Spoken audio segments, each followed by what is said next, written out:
Seri 9 Bukek Xiansu. Kisah sepasang Raja Wali. Cerita, Ho Ping Hu. Audiobook, novel silat. Bab 20. Kemudian Pangeran Liong Binong bangkit berdiri dan menghadapi para tamu di bagian kehormatan sambil berkata, "Cui sekalian yang mulia. Di dalam keadaan terancam oleh pengacauan-pengacauan para pemberontak suku bangsa di luar tapal batas, kita perlu sekali menghimpun tenaga untuk menjadi pengawal-pengawal dan melindungi kita." Putri Milana dan Perdana Menteri Su saling bertukar pandang dan Putri Milana menahan senyum mengejek. Betapa tak tahu malu pangeran tua yang menjadi paman kakeknya itu. Sudah terang, biarpun belum ada bukti, bahwa kedua orang Pangeran Liong itulah yang mengandalkan semua pemberontak suku bangsa, sekarang masih berani bicara seperti itu. Dua orang saudara dari dunia Kang Ou ini mendengar bahwa kami sedang membutuhkan tenaga pengawal-pengawal yang sakti. Kemarin dulu mereka datang menghadap kami dan melamar pekerjaan menjadi pengawal pribadi. Karena kami sedang menghadapi perayaan, maka kami memutuskan untuk menguji mereka pada saat pesta ini, sekalian untuk memeriahkan suasana pesta. Karena kami mengerti bahwa pada saat inilah terkumpul semua tokoh gagah perkasa yang tentu akan sudi turun tangan membantu kami untuk menguji mereka berdua apakah benar mereka memiliki kepandaian dan patut menjadi pengawal pribadi kami. Yang tinggi besar bermuka hitam ini adalah Yao Xiu, seorang jagoan dari pantai Pohai. Si muka hitam bangkit berdiri dan dengan mengerahkan tenaga membuat otot-otot lengan dan lehernya tampak menggembung. Dia membungkuk dan memberi hormat ke 4 penjuru. Yang tinggi kurus bermuka kuning adalah Sun Giam, jagoan dari pegunungan selatan, kata pula Pangeran Liong Binong dan si tinggi kurus juga memberi hormat ke 4 penjuru. Silakan jika di antara Cui ada yang suka membantu kami untuk menguji kedua orang calon pengawal ini. Pangeran Liong Binong menutup kata-katanya lalu duduk kembali. Suasana menjadi sunyi sekali. Biarpun terdengarnya seperti seorang yang minta bantuan menguji dan sekaligus memeriahkan suasana pesta, namun bagi mereka yang diam-diam menentang pangeran ini, jelas terasa bahwa pangeran itu mengajukan 2 orang jagoannya untuk menantang. Betapapun, di antara para tamu kehormatan tidak ada yang sudi untuk memenuhi tantangan ini, karena mereka tidak sudi merendahkan diri melawan orang-orang yang dianggapnya rendah itu. Kesunyian yang mencekam sekali dan tampak Putri Milana menahan senyum, girang bahwa pancingan pangeran tua itu tidak berhasil. 2 orang jagoan yang kini masih berdiri itu memandang ke sekeliling, dan kelihatan bingung karena tidak ada yang menyambut tantangan Pangeran Liong Binong. Timbullah kesombongan dalam hati Yao Xiu yang mengira bahwa diamnya para tamu ini adalah karena mereka gentar kepadanya. Maka sambil mengangkat dada dia berkata nyaring setelah tertawa. Hahaha. Harap para orang gagah yang hadir di sini tidak khawatir karena saya Yao Xiu yang berjuluk Hek bin Tiat Liong, naga besar bermuka hitam, tidak perlu membunuh dalam pibu, mengadu kepandaian. Tiba-tiba tampak seorang pembesar bangkit dari kursinya, pembesar ini gemuk dan dia adalah seorang pembesar sastrawan yang berwenang memeriksa hasil ujian para calon sastrawan, seorang pembesar yang mata duitan dan tentu saja suka makan sogokan para calon sastrawan yang mengikuti ujian. Sambil tersenyum pembesar ini menjura ke arah Pangeran Liong Binong dan berkata, "Harap Paduka maafkan saya. Melihat bahwa tidak ada orang yang suka membantu Paduka untuk menguji kedua orang calon pengawal itu, bagaimana kalau saya mengajukan 5 orang pengawal pribadi saya? Kedua orang itu kelihatan gagah perkasa dan tentu lihai sekali, maka tidak tahu apakah mereka berani menghadapi 5 orang pengawal saya." Sebelum Pangeran Liong Binong menjawab, Yao Xiu si muka hitam sudah cepat menjawab. "Boleh sekali. Silakan 5 orang itu maju berbareng dan akan saya tandingi sendiri, tidak perlu saudara Sun Giam turun tangan." Jawaban ini memancing suara berisik dari para tamu yang menganggap orang muka hitam itu sombong sekali. Akan tetapi Pangeran Liong Binong melambaikan tangan dan mengangguk tanda setuju. Pembesar itu lalu menggapai ke belakang, maka muncullah 5 orang pengawalnya yang berpakaian seragam biru, 5 orang berusia 30-an tahun dan kesemuanya bertubuh tegap dan gagah. Setelah menjura dengan penuh hormat kepada semua yang hadir, 5 orang itu melangkah maju menghadapi Yao Xiu, sedangkan Sun Giam sambil menyeringai sudah mundur dan duduk di atas lantai di pinggiran. Yao Xiu sudah menghadapi 5 orang gagah itu sambil tersenyum lebar, kemudian terdengar dia bertanya. "Sebelum kita mulai, bolehkah saya bertanya Ngowai, Anda berlima, ini murid-murid dari partai manakah?" Pertanyaan itu sungguh terdengar menantang dan tinggi hati, akan tetapi seorang di antara 5 orang pengawal itu menjawab. Kami adalah murid-murid dari Gak Bukoan, perguruan silat Gak, di Sengkun. Ah! Hahaha, jadi Ngowai adalah murid-murid dari Gak Kausu? Bagus sekali. Aku sudah mengenal baik guru kalian itu dan tahu bahwa guru kalian mengandalkan ilmu menghimpun tenaga yang amat kuat di kedua lengannya dan terkenal dengan ilmu pukulan Peklek Jiu, tangan halilintar, bukan? 5 orang itu mengangguk dan si muka hitam melanjutkan. Kalau begitu, biarlah kalian menguji tenagaku dan sebaliknya aku akan menguji apakah benar-benar kalian telah mempelajari ilmu secara baik-baik dari Gak Kausu. Dia memberi isyarat kepada Sun Giam dan orang tinggi kurus ini melemparkan segulung tali yang besar dan kuat kepada temannya. Yao Xiu lalu menyerahkan tali itu kepada 5 orang pengawal sambil berkata, harap Ngowai suka mengikat kedua kaki dan tangan, juga pinggangku, kemudian Ngowai di satu pihak menarik dan aku di lain pihak mempertahankan. Dengan demikian kita mengadu tenaga 1 lawan 5. Bukankah ini menarik sekali dan mengingat akan hubungan di antara kita? Tidak perlu ada yang sampai roboh terluka atau tewas. Si muka hitam yang sombong itu ternyata pandai bicara dan pandai pula berlagak sehingga menarik perhatian para tamu. Bagus. Itu adil sekali. Hayo kalian cepat lakukan. Dari tempat duduknya, pembesar sastrawan itu bertepuk tangan gembira. Tentu saja hatinya menjadi lega dan dia mengharapkan kemenangan 5 orang pengawalnya karena pertandingan yang ditentukan oleh si muka hitam sendiri itu menguntungkan pihaknya. 5 orang itu cepat memenuhi permintaan Yao Xiu. Pergelangan kaki dan tangan, juga pinggang si muka hitam itu diikat dengan tali, kemudian mereka berlima memegang ujung tali di depan si muka hitam. Semua tamu menonton dengan gembira, bahkan di antara para pembesar itu kini sibuk bertaruh sehingga keadaan menjadi berisik dan gembira. 2 orang pangeran tua saling pandang dan tersenyum-senyum, kadang-kadang mereka melirik ke arah Perdana Menteri Su dan Putri Milana yang kelihatan masih tenang-tenang saja. Siap! Tarik! Tiba-tiba Yao Xiu berteriak dan 5 orang pengawal itu sudah mengerahkan tenaganya menarik tali yang mengikat tubuh si muka hitam. Yao Xiu berdiri dengan tegak, mengerahkan tenaganya sehingga mukanya berubah menjadi makin hitam. Urat-urat yang tampak di lengan dan leher yang tidak tertutup pakaian itu menggembung besar, matanya melotot dan betapapun 5 orang lawannya membetot dan mengerahkan tenaga sekuatnya, tetap saja tubuh si tinggi besar itu tidak bergoyang sedikit pun. Tahan! Yao Xiu memekik keras dan kedua tangannya digerakkan ke belakang. 2 orang pengawal yang memegang 2 ujung tali yang mengikat tangannya itu terhuyung ke depan. Kembali Yao Xiu berseru dan kedua kakinya melangkah mundur, juga mengakibatkan 2 orang pengawal lain terbawa dan terhuyung, kemudian dia mengeluarkan bentakan keras, tubuhnya meloncat ke belakang dan 5 orang itu jatuh tertelungkup dan terseret. Tepuk tangan dan sorak memuji bergemuruh menyambut kemenangan Yao Xiu ini, yang sambil tertawa-tawa menggunakan jari-jari tangannya yang besar dan kuat untuk memutus-mutuskan tali yang mengikat kedua kaki, tangan dan pinggangnya. Kembali demonstrasi tenaga yang amat kuat ini memancing tepuk tangan gemuruh. Yao Xiu mengangguk dan membungkuk ke 4 penjuru menerima sambutan dan pujian itu. Sun Giam meloncat ke depan dan memberi isyarat kepada temannya untuk mundur. Si muka hitam lalu mundur dan duduk di pinggiran, di atas lantai, sedangkan Sun Giam sendiri membantu 5 orang itu berdiri, menggulung tali dan melemparnya kepada temannya. Kemudian Sun Giam berkata, ditujukan kepada pembesar sastrawan yang bersungut-sungut menyaksikan kekalahan 5 orang pengawalnya. Apakah Taijin mengizinkan kalau saya menghadapi mereka ini dalam ilmu silat untuk menguji saya? Wajah pembesar itu berseri. Kini terbuka kesempatan untuk membersihkan dan menebus kekalahan tadi.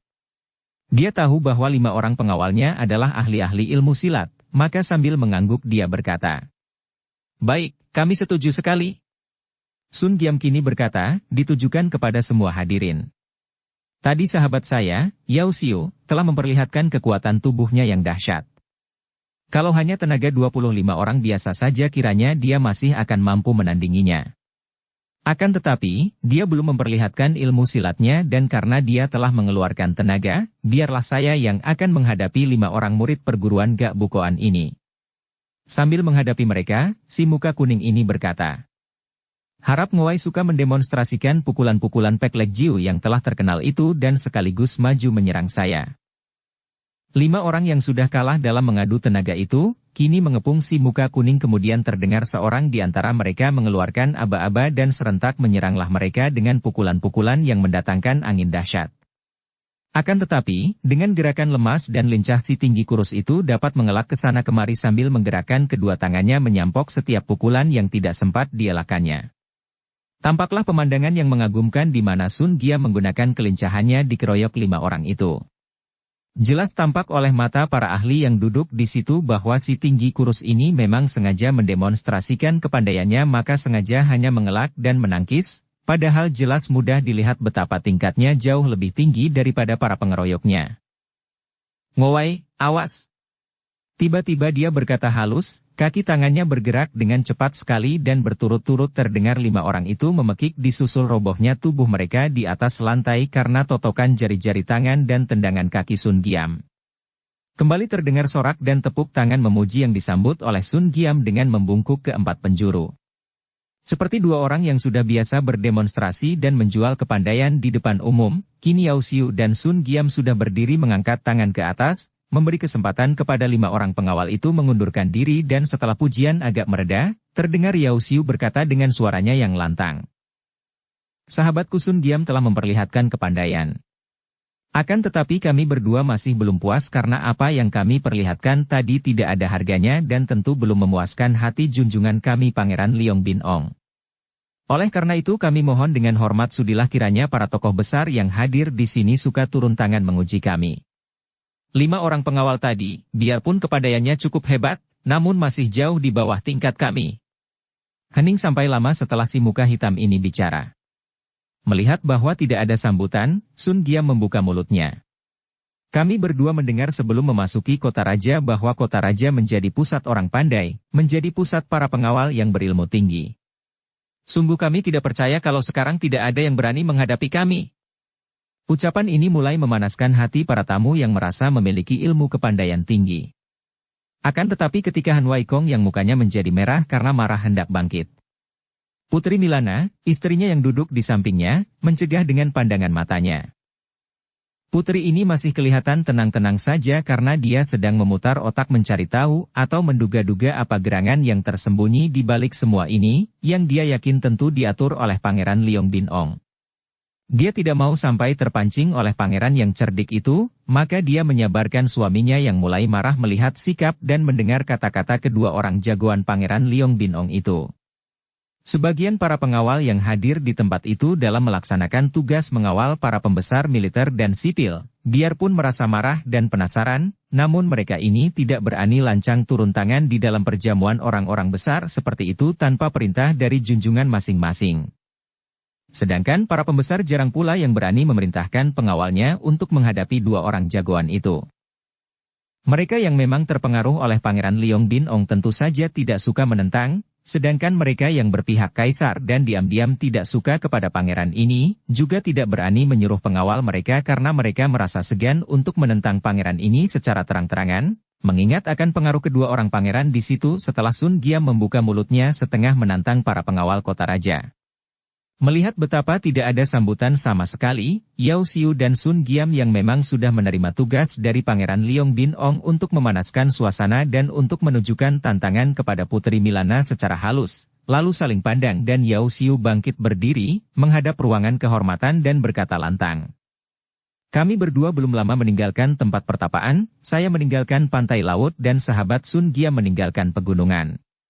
Namun, kami telah mendengar akan kehebatan ilmu kepandaian para tokoh di kota raja, maka kami sengaja datang ke kota raja untuk mencari pekerjaan agar kepandaian kami dapat dipergunakan demi kepentingan kerajaan. Apakah sekarang tidak ada orang gagah yang sudi menguji kami? Ataukah benar seperti dugaan sahabat Sun Giam tadi bahwa orang-orang di kota raja agak penakut? Manusia busuk." Tiba-tiba terdengar bentakan nyaring dan berkelebatlah bayangan orang, dan tahu-tahu di depan kedua orang jagoan itu telah berdiri seorang laki-laki berusia 50 tahun, bertubuh tinggi besar dan gagah, pakaiannya preman, jenggotnya panjang sekali dan wajahnya angker, mengandung wibawa. Di zaman kekacauan merajalela dan banyak manusia tak berbudi memberontak, muncul kalian yang bermulut besar. Kalau hanya menghadapi kalian berdua saja, tidak perlu orang-orang gagah di kota raja turun tangan. Aku Tan Siong Kai, cukuplah kiranya menghadapi orang-orang macam kalian yang bermulut besar. Orang ini memang Tan Siong Kai, pengawal kaisar yang gagah perkasa, yang telah kita kenal karena dialah yang memimpin rombongan penjemput Putri Raja Bhutan. Sebelum dua orang jagoan itu sempat membuka mulut, tiba-tiba Pangeran Liong Kai Ong bangkit berdiri dan menudingkan telunjuknya kepada Tan Siong Kai sambil berkata, "Bukankah engkau pengawal Tan Siong Kai yang telah gagal melaksanakan tugas mengawal Putri Butan sehingga putri itu lenyap tak diketahui kemana perginya? Keparat! Berani engkau muncul di sini setelah engkau melakukan dosa dan kelalaian besar itu? Kebodohan dan kelalaianmu menyebabkan sang putri lenyap tidak diketahui masih hidup atau sudah mati. Dan kau berani malam ini datang ke sini dan berlagak menjadi jagoan? Kenapa kegagahanmu tidak kau perlihatkan ketika rombonganmu dihadang musuh? Mengapa sang putri yang kau kawal sampai lenyap sedangkan kau masih hidup? Aku akan minta kepada Sri Baginda untuk menjatuhkan hukuman seberatnya kepadamu." Semua tamu memandang dengan hati tegang.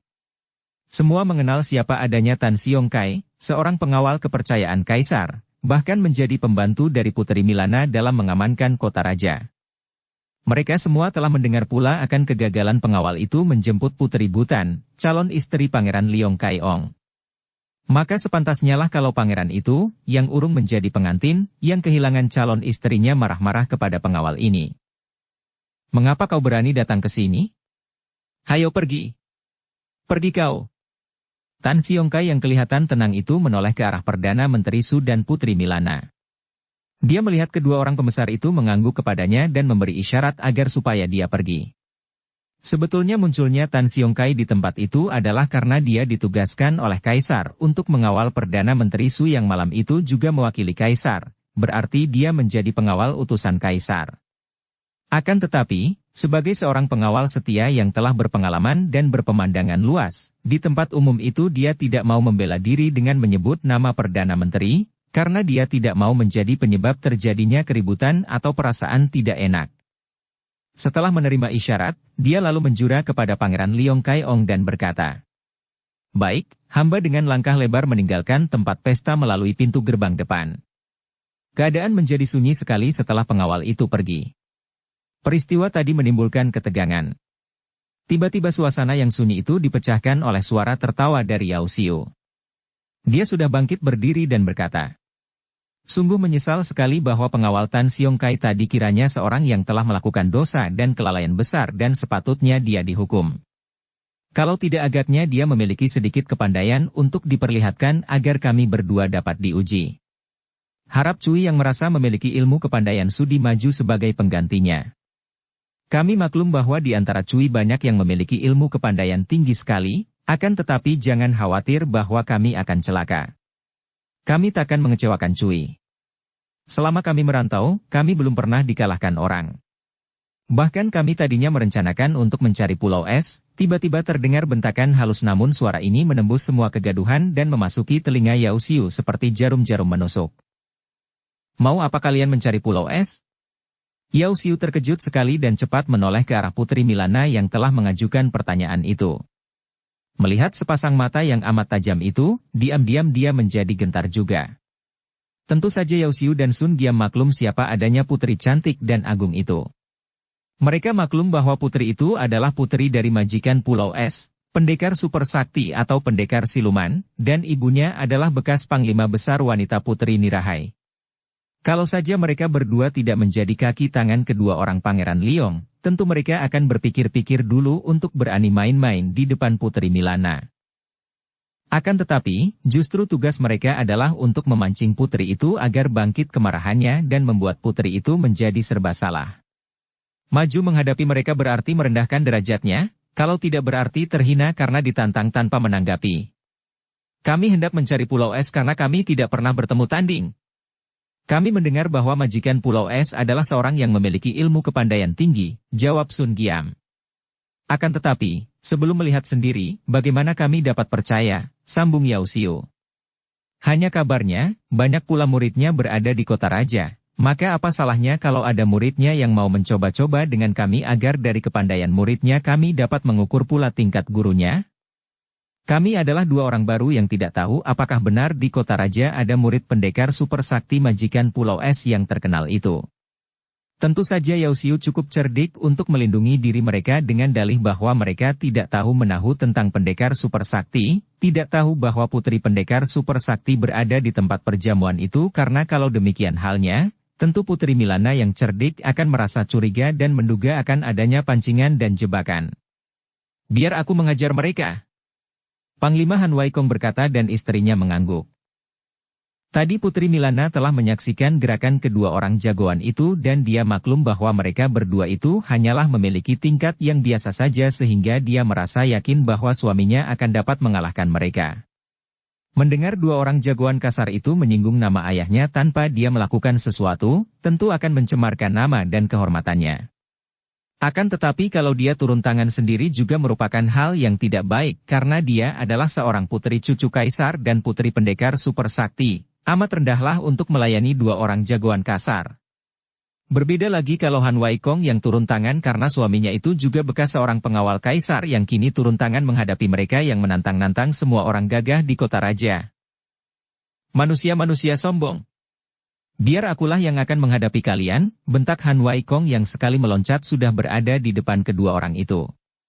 Sun Giam dan Yao Xiu cepat menjura dengan hormat, kemudian Sun Giam menjura ke arah Pangeran Liong Bin Ong sambil berkata, "Harap Paduka Pangeran Sudi mengampunkan permohonan hamba berdua." Hamba berdua tentu tidak berani sembarangan mengangkat tangan menghadapi para tamu yang terdiri dari para pembesar dan bangsawan agung.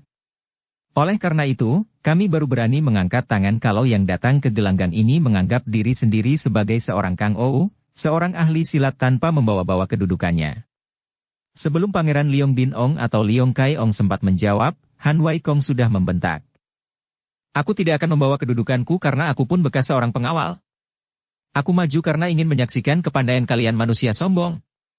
Han Waikong cukup mengerti untuk tidak membawa-bawa nama ayah mertuanya, yaitu pendekar super sakti, maka dia mengaku bahwa dia maju sebagai seorang bekas pengawal, jadi atas namanya sendiri. "Bolehkah kami mengetahui nama besar Paduka?" Yao Xiu bertanya. Tentu saja dia tadinya sudah memperoleh keterangan bahwa laki-laki gagah ini adalah suami Putri Milana, akan tetapi dia ingin memancing agar dari mulut laki-laki ini keluar sendiri pengakuannya. Akan tetapi Han Waikong sudah terlalu marah, dan menjawab dengan bentakan nyaring. "Tidak perlu aku memperkenalkan nama kepada kalian. Semua yang hadir sudah tahu siapa aku. Hayo majulah kalian berdua." Sun Giam berseru. Maju berdua? Benarkah kami disuruh maju berdua? Han Waikong bukan seorang yang sombong atau sembrono. Kalau dia berani menantang agar mereka maju berdua secara berbareng adalah karena tadi dia sudah menyaksikan sepak terjang mereka dan merasa yakin akan dapat mengalahkan mereka berdua, apalagi dia ingin cepat merobohkan mereka yang sombong ini, tidak usah mereka disuruh maju satu demi satu. "Ya, majulah kalian berdua mengeroyokku. Aku ingin menguji kepandaian kalian yang sesungguhnya tidak patut menjadi pengawal seorang pangeran." "Bagus. Engkau yang menyuruh sendiri, sobat. Kalau sampai kami kesalahan tangan membunuh, jangan persalahkan kami. Dalam Pibu, membunuh atau terbunuh adalah soal biasa, mengapa kalian banyak cerewet lagi? Majulah. Awas serangan." "Hiat." Sun Giam sudah menyerang. "Hait." Yao Xiu juga menyusul dengan pukulannya yang dahsyat. "Hem." Han Waikong menggeram dan cepat dia mengelak sambil memutar tubuh dan menangkis dengan kedua lengannya. "Duh! Duh!" Tubuh Han Waikong tergetar akan tetapi pukulan kedua orang lawannya juga terpental. Diam-diam Han Waikong terkejut. Tak disangkanya sama sekali bahwa kedua orang ini ternyata memiliki tenaga sinkang yang amat kuat. Mengapa tadi mereka tidak memperlihatkan tenaga sinkang ini? Di dalam otaknya segera dia mencari dan mengerti bahwa kedua orang ini telah menjebaknya. Tadi mereka sengaja berpura-pura sebagai ahli-ahli silat biasa saja dan menyembunyikan kepandaian asli mereka dan dia sudah terjebak. Dua orang ini ternyata bukan orang sembarangan dan segera dia memperoleh kenyataan akan hal itu karena kini mereka telah mainkan ilmu silat yang amat aneh, cepat, dan kuat sekali. Wajah Putri Milana juga berubah agak pucat. Sebagai seorang ahli silat tinggi, dia pun dapat melihat perubahan yang terjadi pada kedua orang jagoan itu. Dan gerakan-gerakan mereka sekarang ini, jelas tampak olehnya bahwa mereka bukanlah jagoan-jagoan kasar seperti semula setelah melihat sepak terjang mereka tadi. Kiranya mereka adalah ahli-ahli yang tangguh, yang menyembunyikan kepandaian mereka di balik sikap kasar dan ugal-ugalan tadi. Tentu untuk memancing. Putri Milana menjadi serba salah. Memang, di dalam tahun-tahun pertama dari pernikahan mereka, dia telah menurunkan beberapa macam ilmu silat kepada suaminya dan ilmu kepandaian suaminya sudah meningkat dengan pesat kalau dibandingkan dengan dahulu sebelum menjadi suaminya. Namun, suaminya tidak memiliki dasar untuk menjadi seorang ahli ilmu silat tinggi dan tidak mungkin dapat melatih Sin Kang dari Pulau Es. Maka kini bertemu dengan dua orang jagoan itu, suaminya berada dalam keadaan terancam. Kalau maju seorang lawan seorang, mungkin suaminya masih dapat mengimbangi, akan tetapi dikeroyok dua. Memang demikianlah sebenarnya. Dua orang itu bukanlah orang sembarangan dan tadi memang mereka berpura-pura, mengeluarkan ilmu-ilmu kasar untuk memancing dan menjebak. Sebenarnya mereka adalah ahli-ahli silat yang memiliki kepandaian tinggi dan sudah lama menjadi tangan-tangan kanan dari Raja Muda Tambolon, yaitu Raja Muda kaum pemberontak di perbatasan barat yang sedang merongrong kerajaan Butan. Karena kedua orang ini tidak pernah muncul di dunia Kangou maka mereka sama sekali tidak terkenal dan memang hal inilah yang dikehendaki oleh Pangeran Liong Bin Ong. Tadinya, untuk keperluan memancing kemarahan Puteri Milana untuk menjatuhkan orangnya atau namanya ini, Pangeran tua Liong Bin Ong hendak menggunakan tenaga Siang Lomo, sepasang kakek kembar yang amat lihai itu. Akan tetapi sungguh di luar dugaan dan perhitungannya bahwa Siang Lomo ketika tiba di kota raja telah bentrok dengan Milana di dalam rumah penginapan ketika Siang Lomo bertemu dengan Gak Bun Beng yang mereka kenal selama ini sebagai orang sakit yang lihai. Karena peristiwa itu, maka Pangeran Liong Bin Ong tidak berani dan tidak jadi menggunakan kedua orang kakek itu dan mencari penggantinya. Siang Lomo pula yang mengusulkan kepada Liong Bin Ong untuk mengundang Yao Xiu dan Sun Giam, dua orang di antara para pembantu Raja Tambolon. Untuk menjaga nama keluarga istrinya, yaitu para penghuni Pulau Es, juga untuk menjaga nama istrinya dan dirinya sendiri, biarpun maklum bahwa kedua orang itu merupakan dua orang lawan yang terlalu tangguh baginya, namun Han Wai Kong tidak menjadi gentar dan dia sudah menerjang dengan pengerahan tenaga sekuatnya dan mengeluarkan jurus-jurusnya yang paling ampuh. Namun dua orang lawannya dapat mengelak dan menangkis dengan cepat, bahkan langsung membalas dengan serangan-serangan dahsyat yang kembali membuat Han Wai Kong terhuyung ke belakang ketika terpaksa menangkis dua serangan dari depan itu. Segera berlangsunglah pertandingan yang seru sekali antara tiga orang itu, disaksikan oleh banyak pasang mata dengan tegang. Diam-diam suasana tegang itu ditimbulkan oleh perasaan bahwa di dalam pertandingan ini seolah-olah terjadi persaingan antara Pangeran tua Liong Bin Ong dan pihak Milana serta Perdana Menteri Su. Semua tamu maklum belaka atau setidaknya sudah dapat menduga bahwa di antara kedua pihak itu memang terdapat permusuhan atau persaingan terpendam. Dan kini, seolah-olah kedua orang jagoan itu mewakili pihak Pangeran Liong Bin Ong, sedangkan Han Wai Kong tentu saja mewakili pihak istrinya, Puteri Milana dan Perdana Menteri Su. Tentu saja yang merasa paling tegang dan gelisah adalah Puteri Milana sendiri. Diam-diam dia merasa menyesal mengapa tadi dia membiarkan suaminya turun tangan dan memasuki jebakan pihak Pangeran Liong Bin Ong sehingga kini suaminya terancam. Dia adalah seorang yang amat cerdas, maka setelah berpikir sejenak maklumlah dia bahwa sesungguhnya yang diserang adalah dia. Suaminya tidak mempunyai urusan apa-apa dengan Liong Bin Ong yang menjadi paman kakek tirinya itu, akan tetapi dia tentu saja dianggap musuh oleh pangeran tua itu. Maka pertandingan itu tentu dimaksudkan untuk memukul dia. Mulai merah kedua pipi puteri yang gagah perkasa ini dan setiap urat syaraf di tubuhnya menegang, siap untuk membela suaminya. Dia merasa kasihan sekali kepada suaminya, seorang pria yang amat baik dan gagah perkasa. Bertahun-tahun dia menjadi istri Han Wai Kong hanya pada lahirnya saja, namun mereka sebetulnya hanyalah merupakan sahabat setelah keduanya maklum bahwa tidak ada cinta kasih antara pria dan wanita, antara suami dan istri di dalam hati mereka, atau setidaknya, di dalam hati Milana. Han Wai Kong maklum akan hal ini, maka dia pun secara jantan dan bijaksana membebaskan istrinya dan hanya mengakui istrinya secara lahiriah saja untuk menjaga nama baik istrinya. Bukan istrinya lah yang menemaninya di dalam kamarnya, melainkan dua orang selir cantik yang setengah dipaksakan oleh Milana untuk melayani suaminya itu. Biarpun tidak ada hubungan kasih di dalam hatinya terhadap Han Wai Kong, namun Milana menganggapnya sebagai seorang sahabat yang paling baik di dunia ini, maka tentu saja dia merasa gelisah dan khawatir sekali menyaksikan keadaan suaminya dan dia sudah mengambil keputusan untuk melindungi suaminya dari bahaya. Ya!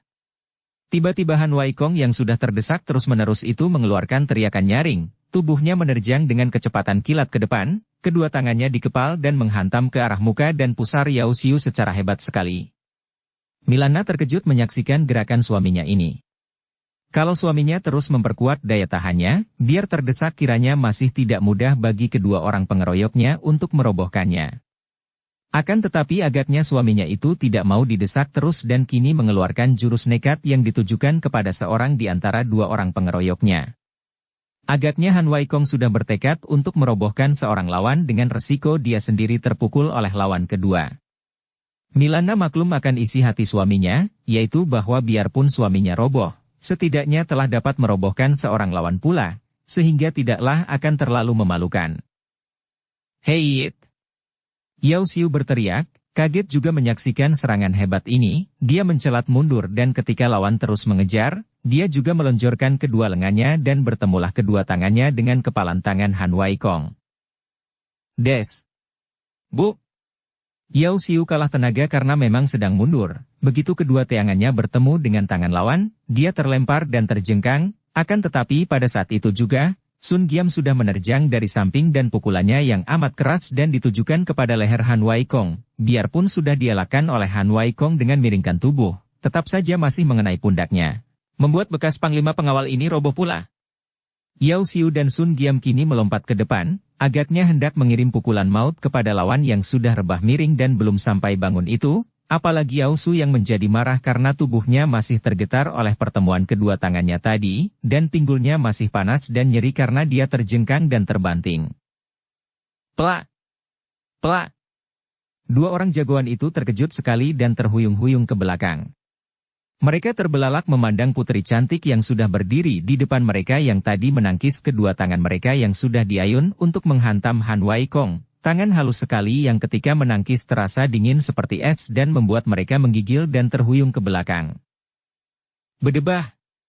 Kalian manusia curang, setelah mengeroyok masih hendak membunuh orang yang terluka? Tunggulah sebentar, kata Putri Milana dengan nada suara dingin sekali, lalu dia memapah suaminya kembali ke kursinya. Setelah melihat bahwa luka suaminya tidaklah berat, hanya mengalami patah tulang pundak, dia lalu membalikkan tubuh hendak menandingi dua orang jagoan itu.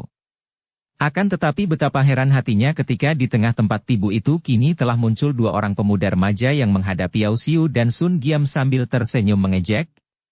Dan banyak tamu yang berbisik-bisik dan ada yang bertepuk tangan memuji karena ketika Milana sedang memapah suaminya tadi, dari tempat duduk para tamu di samping melayang dua sosok bayangan dan tahu-tahu dua orang pemuda itu telah berdiri di depan Sun Giam dan Yao Xiu.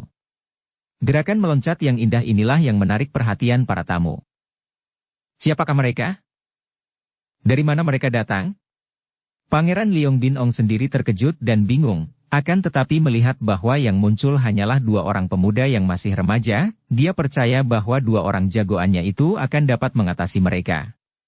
Sun Giam yang tinggi kurus bermuka kuning itu sudah meloncat ke depan dan matanya yang sipit menjadi makin sipit seperti terpejam ketika dia membentak marah. Bocah-bocah lancang mau apa kalian datang ke sini? Dua orang pemuda itu bukan lain adalah Qian Bu yang setengah memaksa kakaknya untuk muncul di gelanggang itu, dengan mendahului meloncat dan disusul oleh kakaknya. Ketika tadi melihat Putri Milana maju menyelamatkan laki-laki gagah yang maju menghadapi dua jagoan dan yang terkena pukulan, Qian Bu dan Qian Li memandang penuh perhatian. Mereka berdua tidak tahu siapa adanya laki-laki itu. Mereka dahulu masih terlalu kecil ketika bertemu dengan Han Wei Kong sehingga mereka tidak ingat lagi. Akan tetapi tentu saja hati mereka berpihak kepada laki-laki ini ketika melihat betapa laki-laki gagah ini menghadapi dua orang jagoan yang menantang Pulau Es. Kalau tidak dicegah kakaknya, ketika mendengar tantangan tadi tentu dia sudah meloncat untuk menghajar Sun Giam dan Yao Xiu. Kini melihat kakaknya menolong laki-laki itu dan membawanya duduk kembali ke kursinya, Qian Bu berbisik kepada kakaknya. Liko, dia itu adalah Cihu, kakak ipar. Ah, benar. Cihu telah terpukul oleh mereka, kata Qian Li. Dan Enci Milana akan maju sendiri, hayo kita dahului. Tanpa menanti jawaban Qian Li, Qian Bu sudah meloncat dan terpaksa Qian Li mengikuti adiknya sehingga mereka berdua kini berhadapan dengan Sun Giam dan Yao Xiu. Qian Bu tahu bahwa dia tidak bisa mengandalkan kakaknya untuk bicara, kakaknya yang pendiam itu, maka dia cepat mendahului kakaknya menjawab bentakan Sun Giam tadi. Siapa adanya kami bukan hal yang patut diributkan, Akan tetapi yang penting adalah siapa adanya kalian berdua. Kalian berdua mengaku hendak melamar pekerjaan pengawal, akan tetapi kami tahu bahwa kalian tidak patut menjadi pengawal, karena kalian hanyalah dua orang badut yang tidak lucu. Dapat dibayangkan betapa heran dan kagetnya semua orang mendengar ucapan pemuda tampan yang suaranya lantang itu. Betapa beraninya bocah itu menghina dua orang jagoan yang demikian kosen, yang telah berhasil mengalahkan bekas panglima pengawal Han Wei Kong, suami Putri Milana sendiri. Akan tetapi yang lebih heran dan juga amat marah adalah Sun Giam dan Yao Xiu. Yao Xiu melangkah maju. Setan cilik, apa kau sudah bosan hidup? Setan gede, kalian yang sudah bosan hidup berani menjual lagak di sini. Apa kalian kira kami tidak tahu bahwa tadi kalian bermain curang? Kalau kalian tidak main curang, mana kalian mampu menang menghadapi orang gagah tadi? Manusia macam kalian ini, jangankan menjadi pengawal, menjadi jongos pun tidak patut, kata Qian Bu. Wah, pantasnya menjadi apa, adikku? Qian Li bertanya membantu adiknya. Jadi apa, ya? Pantasnya mereka ini tukang-tukang pukul kampungan, atau pencopet-pencopet di pasar, menjadi penjahat besar pun tidak patut. Tentu saja makin bising keadaan di situ karena para tamu maklum bahwa dua orang pemuda yang masih remaja itu dengan sengaja hendak mencari perkara dan sengaja menghina dua orang jagoan tangguh itu. Hati mereka menjadi tegang dan bertanya-tanya siapa gerangan dua orang muda yang nekat itu. Yang paling marah adalah Sun Giam dan Yao Xiu. Mereka adalah dua orang yang kasar dan tak mengenal takut karena bertahun-tahun lamanya mereka menjadi orang-orang yang memiliki kekuasaan di antara gerombolan liar di bawah pimpinan Raja Tambolon, maka kini dimaki dan dihina oleh dua orang pemuda tanggung itu, hati mereka seperti dibakar rasanya. Akan tetapi, di samping kekasaran mereka, dua orang ini pun cerdik dan mereka menahan kemarahan hati karena mengingat bahwa di tempat itu terdapat banyak orang pandai dan bahwa mereka berada di kota raja yang besar dan tidak boleh bertindak sembarangan. Kalau saja tidak berada di tempat itu, tentu mereka sudah sejak tadi turun tangan membunuh dua orang pemuda yang berani menghina mereka seperti itu. Mereka masih tidak tahu siapa dua orang pemuda ini. Siapa tahu, melihat sikap mereka yang begitu berani, dua orang pemuda ini adalah putra-putra pembesar yang berkedudukan tinggi di kota raja. Maka Sun Giam lalu memberi isyarat kepada kawannya agar menahan kemarahan, kemudian dia menoleh dan berlutut ke arah Pangeran Liong Bin Ong. Mohon paduka mengampuni hamba berdua, katanya lantang. Ingat akan cerita gurunya betapa lihai kedua orang kakek itu. Tanpa perkenan atau perintah paduka, hamba tidak berani turun tangan sembarangan. Akan tetapi, dua orang pemuda ini telah menghina hamba berdua dan karena hamba adalah calon pengawal paduka, maka penghinaan yang dilakukan di sini berarti menghina paduka pula. Maka hamba berdua mohon perkenan untuk mengajar dua orang pemuda ini dengan perkenan paduka. Tadinya Liong Bin Ong juga terkejut dan marah, dan memang diam-diam dia merasa girang bahwa kedua orang jagoannya itu ternyata boleh diandalkan, berhasil melukai suami Milana dan mungkin akan berhasil membuat malu putri yang menjadi musuhnya itu. Dia menduga bahwa kedua orang pemuda itu jelas merupakan pendukung putri itu, maka tanpa ragu-ragu lagi dia lalu mengangguk. Tentu saja girang bukan main rasa hati Sun Giam dan Yao Xiu. Kalau tadi mereka masih terpaksa menelan kesabaran adalah karena mereka ragu-ragu karena tidak mengenal dua orang pemuda itu, takut kalau kesalahan tangan. Kini, setelah memperoleh perkenan Pangeran Liong Bin Ong, tentu saja hati mereka menjadi besar dan dengan muka beringas mereka menoleh kepada Qian Li dan Qian Bu. Bocah-bocah lancang, hayo lekas beritahukan siapa kalian dan siapa orang tua kalian. Kami adalah orang-orang gagah yang tidak mau menghajar anak orang tanpa mengetahui siapa ayahnya, kata Yao Xiu dengan lagak sombong karena dia kini tidak khawatir lagi terhadap ayah anak-anak ini setelah dilindungi oleh Pangeran Liong Bin Ong. Semua tamu termasuk Milana yang sudah duduk kembali karena dia dapat melihat sifat luar biasa kedua orang anak itu, memandang dan mendengarkan dengan penuh perhatian karena dia pun ingin sekali mendengarkan siapa gerangan dua orang pemuda remaja yang sudah begitu berani mengacaukan pesta Pangeran Liong Bin Ong. Akan tetapi, di antara semua tamu yang hadir, hanya Milana seoranglah yang berani mempersiapkan diri untuk melindungi kedua orang pemuda remaja itu kalau-kalau terancam bahaya maut di tangan dua orang jagoan itu. Putri ini tentu saja tidak tega membiarkan mereka tewas karena membela dia, atau membela nama Pulau Es yang disebut-sebut dan ditantang oleh dua orang jagoan itu.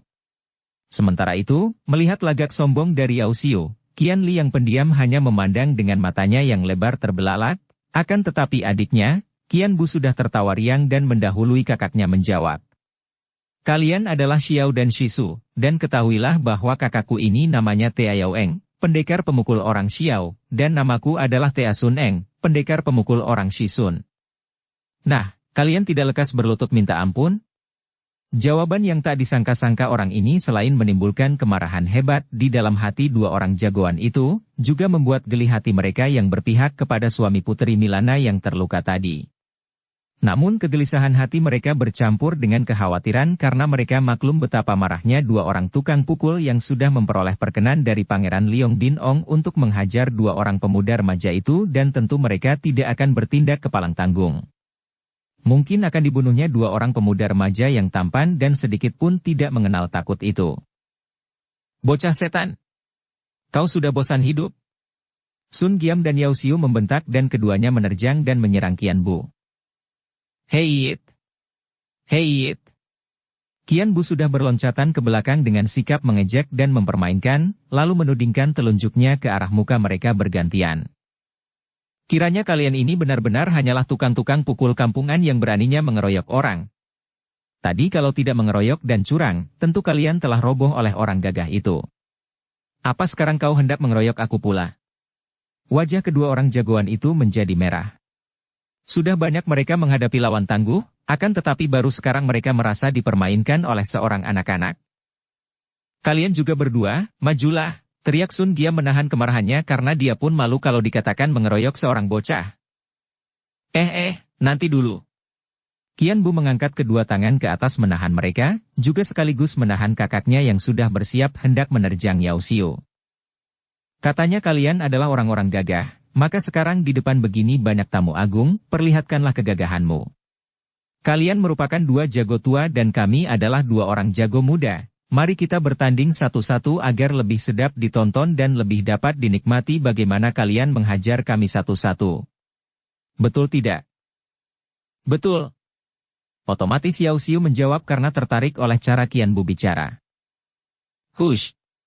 Sun Giam membentak dan barulah Yao Xiu sadar bahwa dia telah terseret oleh kata-kata bocah itu dan menanggapinya. Terdengar suara tertawa di antara para tamu menyaksikan sikap dua orang jagoan itu. Yao Xiu yang menjadi malu sekali sudah melangkah maju. Baik, mari kita bertanding satu lawan satu, bentaknya sambil membusungkan dadanya yang bidang dan kekar. Nanti dulu, kau tidak sabar amat? Qian Bu berkata sambil tersenyum. Lawanmu adalah kakakku, ingat. Kakakku adalah Tea Yao Eng, jadi harus dia yang memukul engkau. Sedangkan aku adalah Tea Sun Eng, biarlah sekarang aku menghadapi Sun Giam lebih dulu, baru engkau. Setan! Siapapun di antara kalian boleh maju, kalau perlu boleh maju berdua kulawan sendiri, teriak Yao Xiu yang hampir tak dapat menahan kemarahannya lagi. Hei, sabar, sabar. Hanya mau mengalami hajaran saja mengapa tergesa-gesa amat? Hayo, engkau orang Shisun, kau hadapilah aku tukang pemukul orang Shisun. Sun Giam lebih pendiam daripada kawannya, dan juga dia tidak kelihatan menyeramkan seperti Yao Xiu yang tinggi besar bermuka hitam itu. Akan tetapi, orang berusia 40 tahun yang bertubuh tinggi kurus, bermuka kuning dan matanya sipit ini sebetulnya memiliki keahlian yang lebih berbahaya dibandingkan dengan Yao Xiu. Kalau Yao Xiu yang berjuluk Hek Bintiat Liong, naga besi bermuka hitam, itu adalah seorang yang bertenaga raksasa dan seorang ahli guakang, tenaga otot, sebaliknya Sun Giam adalah seorang ahli lueke, tenaga dalam, yang tangguh. Hal ini diketahui dengan baik oleh Milana ketika wanita sakti ini tadi menangkis pukulan mereka berdua. Tentu saja untuk dia pribadi, kepandaian mereka berdua itu tidak ada artinya, akan tetapi kini melihat betapa Sun Giam berhadapan dengan pemuda remaja yang usianya paling banyak 16 tahun itu, tidak urung hati Milana menjadi tegang juga.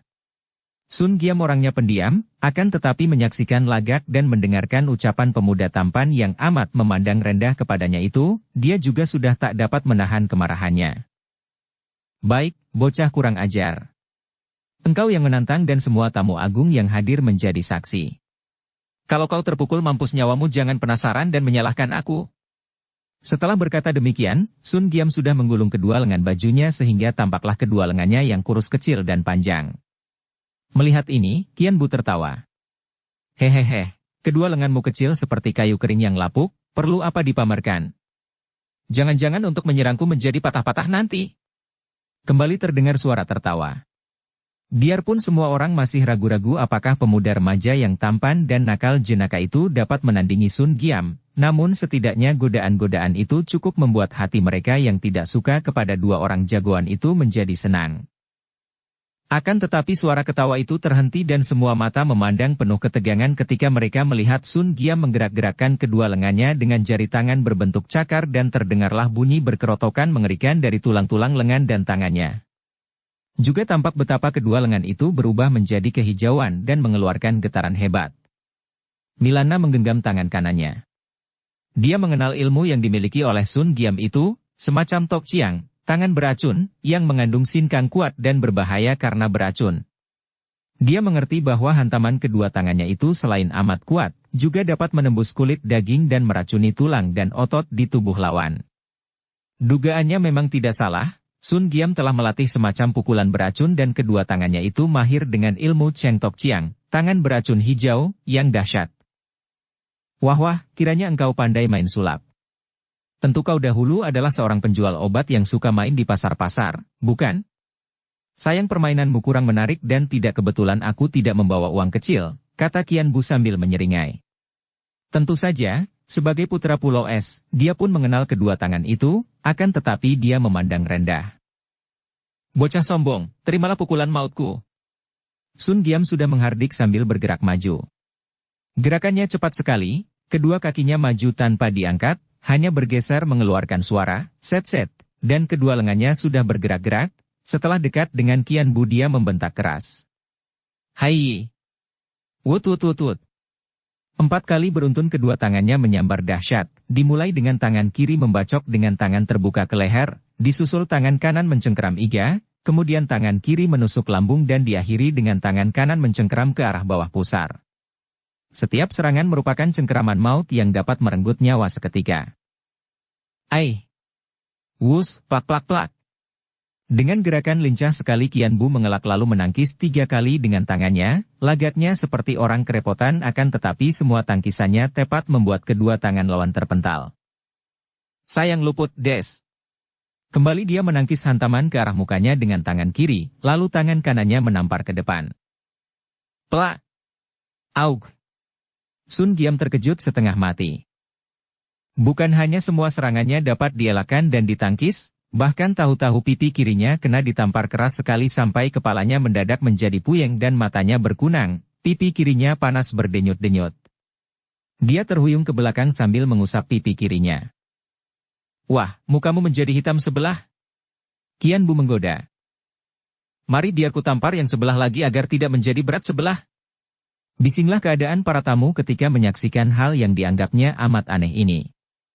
Pemuda nakal itu dalam segebrakan saja telah mampu menampar pipi Sun Giam.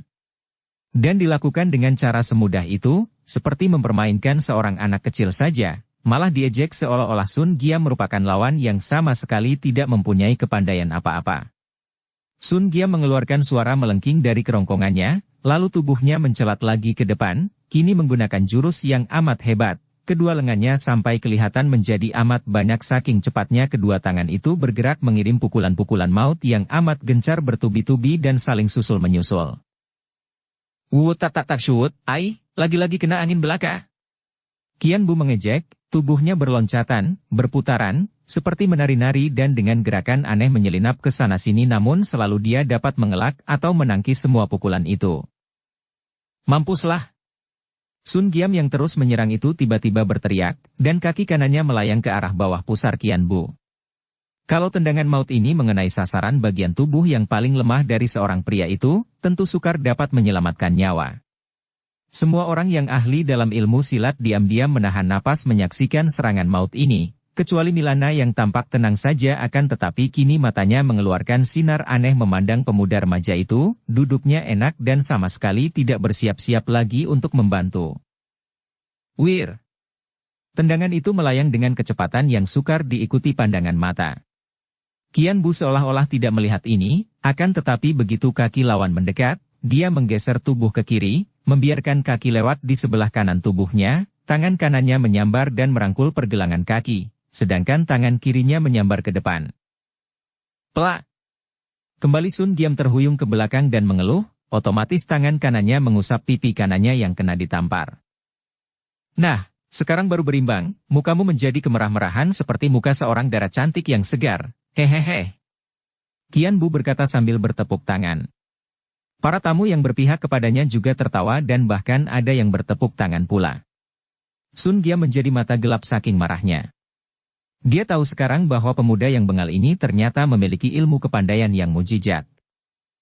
Bukan hanya dapat menangkis tangan beracunnya tanpa terluka sedikit pun, juga pemuda itu memiliki gerakan yang kelihatannya seenaknya dan sembarangan saja, namun selalu dengan tepat dapat menangkis semua pukulannya, dan setiap kali pukulannya tertangkis, Sun Giam merasa betapa seluruh lengannya dari ujung jari sampai ke ketiaknya, terasa tergetar hebat sekali tanda bahwa pemuda itu memiliki sinkang yang amat luar biasa. Dia maklum, akan tetapi tentu saja dia tidak mau menyerah begitu saja. Dia tidak sudi menerima kenyataan bahwa dia kalah menghadapi seorang bocah bengal. Maka sambil mengeluarkan lengking dahsyat, kembali ia menubruk, dengan kedua lengan dikembangkan dan kedua tangan membentuk cakar harimau, lagatnya persis seekor harimau kelaparan yang menubruk kambing. Kembali banyak orang terkejut karena melihat betapa pemuda itu enak-enak saja tertawa dan bertepuk tangan, seolah-olah terkaman itu tidak ada artinya sama sekali atau dia tidak tahu betapa dirinya terancam bahaya maut yang mengerikan. Dua lengan lawan itu bergerak-gerak dan sukar diduga ke arah mana akan menyerang dan sekali saja dirinya kena dicengkeram tentu akan hebat akibatnya.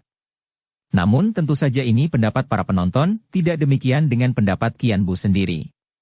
Dia dapat melihat dengan jelas, dapat mengikuti gerakan kedua tangan lawan itu, maka dia enak-enak saja. Ketika jaraknya sudah dekat, tiba-tiba dia pun mengulur kedua lengannya dan kedua tangannya menyambut cengkeraman kedua tangan lawan dan berbareng dia mengangkat lutut kirinya, memasuki perut lawan. Ngek! Biarpun Sun Giam sudah mengerahkan luekangnya untuk membuat perutnya keras dan kebal, namun hantaman lutut yang dilakukan dengan kuat dan tiba-tiba itu tidak urung membuat perutnya mulas dan napasnya sesak. Dan pada saat itu Qian Bu sudah menggerakkan tangan kanan yang saling berpegangan dengan tangan kiri lawan, menariknya tiba-tiba sehingga tubuh Sun Giam tertarik dan terbawa maju, lalu dengan gerakan yang luar biasa cepatnya Qian Bu menekuk lengan kanannya itu, sikunya menyambar ke depan. Krot! Siku itu mencium muka Sun Giam, tepat mengenai hidungnya. Bagian ini sukar untuk diisi tenaga luekang sekuatnya, maka biarpun batang hidung itu tidak remuk, akan tetapi getaran pukulan siku itu membuat darahnya muncrat keluar dari dalam. Aug! Sun Giam mengeluh dan tubuhnya terhuyung ke belakang. Sibuklah kedua tangannya, yang satu mengelus perut yang mulas, yang satu lagi menutupi hidungnya yang berdarah. Bocah setan! Tiba-tiba Yao Xiu memaki dan langsung dia menubruk ke arah Qian Bu. Hei! Luput! Kau adalah lawan kakakku. Qian Bu mengelak ke sana kemari dengan cekatan sekali sehingga setiap pukulan, setiap tubrukan mengenai tempat kosong. Namun Yao Xiu yang marah sekali menyaksikan betapa temannya tadi dipermainkan, saking marahnya terus menerjang seperti seekor harimau, kedua lengannya yang besar panjang itu bergerak-gerak dan kedua tangannya menyambar-nyambar ganas. Mukanya yang hitam menjadi makin hitam dan matanya melotot lebar menyeramkan. Bersambung ke bab 21. Dukung kami dengan subscribe, follow, like, komen dan share. Terima kasih.